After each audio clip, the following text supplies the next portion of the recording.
अस्सलाम वालेकुम। Don of नया पाकिस्तान के साथ मैं मोहम्मद इमरान। और बड़ी ख़बर यह है कि सुप्रीम कोर्ट ने साबिक़ वज़ीर आज़म नवाज़ शरीफ की सज़ा मुअत्तली के ख़िलाफ़ जो इस्लामाबाद हाई कोर्ट का फ़ैसला था उसके ख़िलाफ़ नैब की अपील को मुस्तरद कर दिया है। आज एक बार फिर से नैब की जानिब से जो है वो कमज़ोर वकालत का मुज़ाहरा देखने में आया जब चीफ़ जस्टिस की सरबराही में 5 रुकनी बेंच ने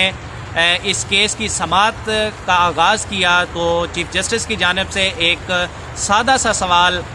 नैब के प्रोसिक्यूटर अकरम कुरैशी के सामने रखा गया कि आप बताएं कि आप सस्पेंशन किन ग्राउंड्स पर चाहते हैं। और उन्होंने ये बात वाज़े की कि जो सस्पेंशन होती है उसके ग्राउंड्स अलग होते हैं और जो बेल ग्रांटिंग होती है उसकी सिचुएशन डिफरेंट होती है और उसके भी ग्राउंड्स जो हैं वो अलग होते हैं। लेकिन जो अकरम कुरैशी साहब हैं उन्होंने एक जजमेंट पकड़ी हुई थी और वो जजमेंट भी थी आसिफ सईद खोसा साहब की। वो बार बार उसको रेफ़र कर रहे थे तो उस पर जस्टिस आसिफ सईद खोसा ने रिमार्क्स दिए कि ये हमारी जजमेंट है, हमने लिखी है तो हमें पता है कि इसमें क्या लिखा हुआ है और किन बुनियादों पर लिखा हुआ है। इसके बाद बेंच में शामिल जस्टिस गुलजार अहमद ने अपने सवालात किए अकरम कुरैशी साहब से और उनका भी 1 पॉइंट जो उसको नटशेल कहा जाए तो वो यही था। उन्होंने कहा कि आप सस्पेंशन के हवाले से जो आप आर्गूमेंट्स करना चाहते हैं वो बताएं कि किन ग्राउंड्स पर आप सस्पेंशन चाहते हैं। उसका भी जो उन्होंने जवाब दिया वो एक ही जवाब था, वही जजमेंट जो वो पहले पकड़ के खड़े हुए थे, जस्टिस आसिफ सईद खोसा की जजमेंट। तो जस्टिस आसिफ सईद खोसा ने कहा कि एक गलती अगर हाई कोर्ट ने कर दी है कि उन्होंने केस में मेरिट्स को डिस्कस किया है, केस के मेरिट्स को अपनी जजमेंट में, सस्पेंशन की जजमेंट में, जो कि उन्हें नहीं करना चाहिए था। लेकिन अगर हम अब ये करें कि हम उसके मुकाबले में एक और किस्म की हम जजमेंट पास कर सकते हैं तो वो एक और गलती जो है वो हम नहीं कर सकते। इस पर chief justice of Pakistan justice Saqib Nisar ने भी आसिफ सईद खोसा साहब से एग्री किया और उन्होंने भी यही जो रिमार्क्स हैं वो दोहराए। और जस्टिस आसिफ सईद खोसा ने कहा कि अनफॉर्चुनेटली जो बंदा एक बिहाइंड द बार है वो ऑलरेडी जेल में है तो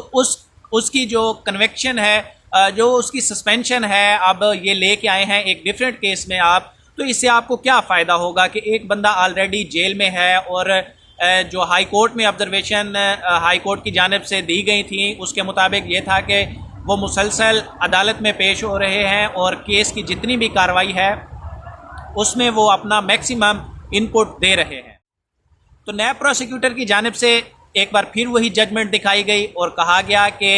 माय लॉर्ड, ये इसमें हार्डशिप का केस जो है वो ये नहीं बनता था और हमारा ये मौक़िफ़ है कि सुप्रीम कोर्ट की इस जजमेंट के मुताबिक हाई कोर्ट ये उसके पास इख्तियारात नहीं थे कि वो नवाज शरीफ की एवन फील्ड रेफरेंस में सज़ा मुअत्तल कर देते। फिर जो जस्टिस आसिफ सईद खोसा हैं उन्होंने कहा कि एक तो Nawaz Sharif already behind the bar हैं और मरीम नवाज़ को जो अपील ग्रांट की गई उसके हवाले से ये है कि खातून मुलज़मा का एक वैसे भी कानून में थोड़ा उसको फ़ायदा दिया जाता है और उसकी सज़ा भी 7 साल थी। और जो तीसरे मुलज़िम हैं कैप्टन रिटायर्ड सफदर, उसकी दरख्वास्त पर तो नोटिस ही जारी नहीं किया गया, उनकी मतलब मिनिमम जो है वो सज़ा थी, 1 साल की सज़ा सुनाई गई थी। तो इस हवाले से अगर आप फिर नैब प्रोसिक्यूटर को कहा गया कि आप सस्पेंशन के हवाले से अगर कुछ कहना चाहते हैं तो आप कहें। उन्होंने अपने आर्गूमेंट्स फिर उधर ही क्लोज कर दिए, उनके पास और कोई आर्गूमेंट्स नहीं थे और उन्होंने सिर्फ उसी जजमेंट का सहारा लिया हुआ था जो जस्टिस आसिफ सईद खोसा की जजमेंट थी। उसके बाद वो बैठ गए और अदालत ने ख्वाजा हारिस को रोस्टम पर बुलाया और ख्वाजा हारिस को अदालत की जानिब से ये कहा गया कि आपकी जानिब से जो कुछ सवालात हो सकते थे वो हमने ऑलरेडी अकरम कुरैशी साहब से बात कर ली है, तो आप सिर्फ सस्पेंशन के मैटर को जो है उस पर फोकस रखें हैं और उस पर ही बात करें। और यहाँ पर चीफ जस्टिस ने एक बार फिर कहा, उन्होंने कहा कि मैं वार्निंग दे रहा हूँ, हुकूमत को कह रहा हूँ और ये बात मेरी सुन लें कि जो वाइट कॉलर क्राइम्स हैं उसके हवाले से आपको कोई ना कोई नया कानून बनाना होगा। इस हवाले से उन्होंने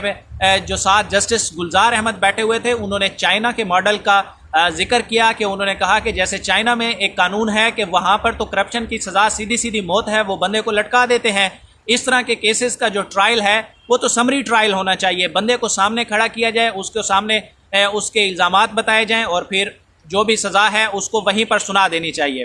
तो इस हवाले से एक दफ़ा फिर सुप्रीम कोर्ट की जानिब से सजेस्ट किया गया है हुकूमत को कि जो वाइट कलर क्राइम है इसके हवाले से नई कानून साजी की जानी चाहिए। तो ये एक तकरीबन आधे घंटे की ये समाअत थी जिसमें ये सारा कुछ समअप हुआ और अदालत ने उधर ही फैसला सुना दिया। कमरा अदालत में ही 2-4 सेकंड्स हम इसको कह सकते हैं कि सेकंड्स के वक्फे में जजेस ने आपस में मुशावरत की और चीफ जस्टिस साकिब निसार ने अनाउंसमेंट की और उन्होंने कहा कि ये नैब की अपील जो है वो डिसमिस की जाती है। नैब प्रोसिक्यूशन का एक बड़ा ये मामला रहा है पूरे ट्रायल के दौरान